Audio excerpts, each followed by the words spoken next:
This is my favorite town in the world. Mom and Daddy had gotten married in 1940, and they moved out here in 41 because they were about to starve to death. And they lived in a house that had holes in the floor. See, when they got married, they didn't have any money. Now, my mother was actually a teacher when they got married. She moved to Oregon. Daddy came ahead, and then my aunt and uncle drove out in an old clunky car that they said they had some barbed wire in the trunk that they wired it together with, but they made it. And Daddy got a job with my uncle in the woods, and my mother did not want to teach them because they said that she'd have to go back and get an Oregon degree before they would let her.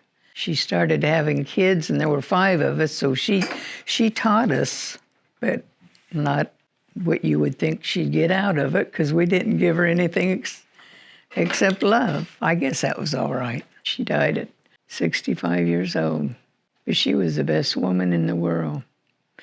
And anybody who lived there in Falls City then, that you'd ask them, who was your favorite woman that lived in Falls City? And I know what they would say. They'd say, Annie Grippin. And she was.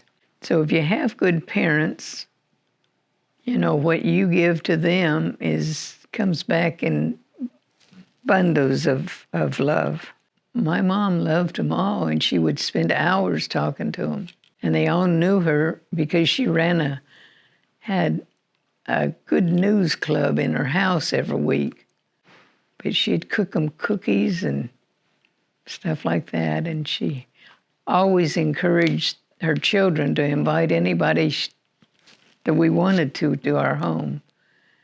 And many of them ate many, many meals there. Mom would say, put another potato in that pot. We never know who's going to come.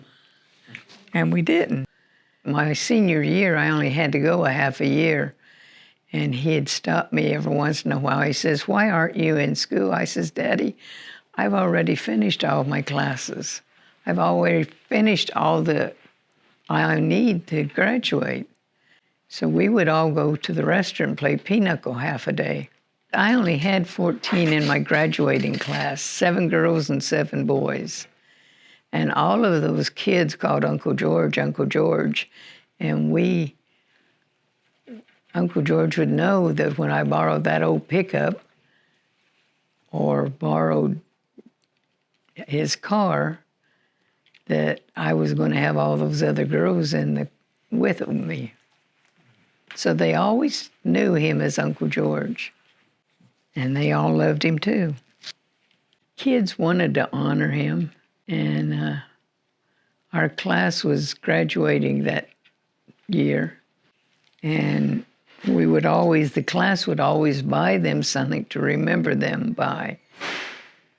So our class wanted George Kitchin's name put on a plaque, and we did it. It's about up above that little house.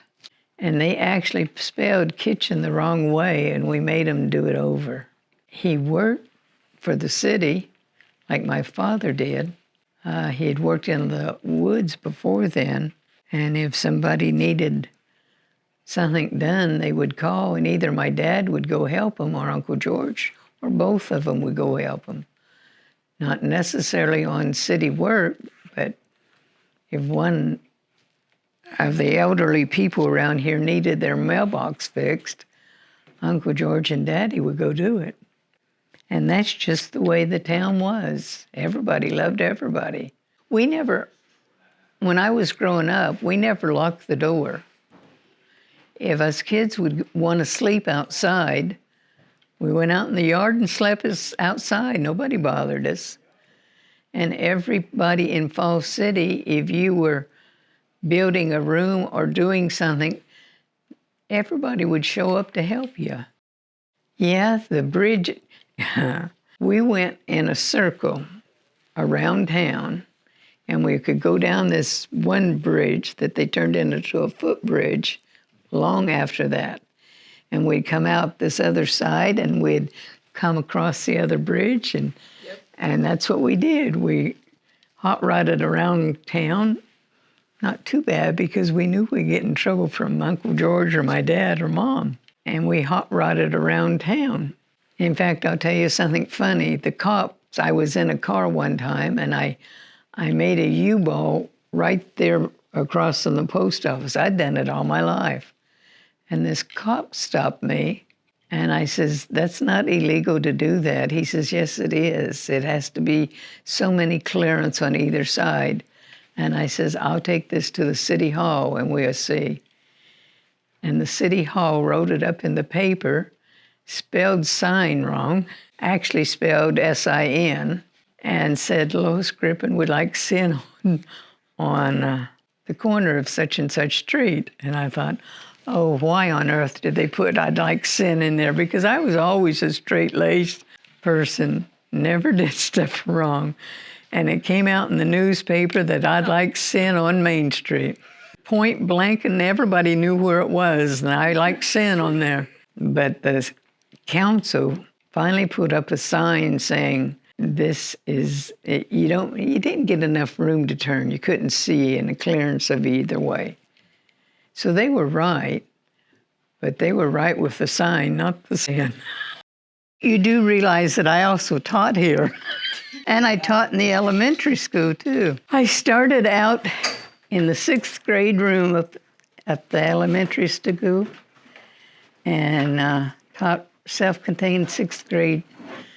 And then I decided I wanted to go into special education. Had to get another degree to do that. So I went back and got a degree in special education. And I taught the rest of the time in special ed.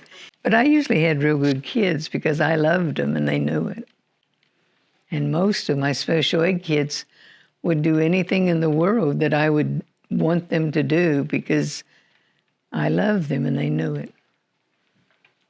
I didn't yell at them. If they needed help, I'd stay after school and teach them their multiplication tables. My special ed kids, they would get so excited and nervous that they'd just wear themselves up into a tansy, whatever. And I would go behind them and I would put my hand on their shoulder and you could feel their little tension just drain out of them. I wouldn't talk to them. I just put it on their shoulder and you know, it just eliminated all their fear. It's more rewarding to help somebody and get the gratitude from somebody else than it is to shun that person. I'm very much into love. I guess my mom and dad loved me so much that they instilled love in me, and I think that's what makes the world go round. That's just not a cliche. I think the more good we give out to other people, the more that we return. And the more they get out of it, and as they go on down and meet people, you know, they're good people. And I think we all should love each other.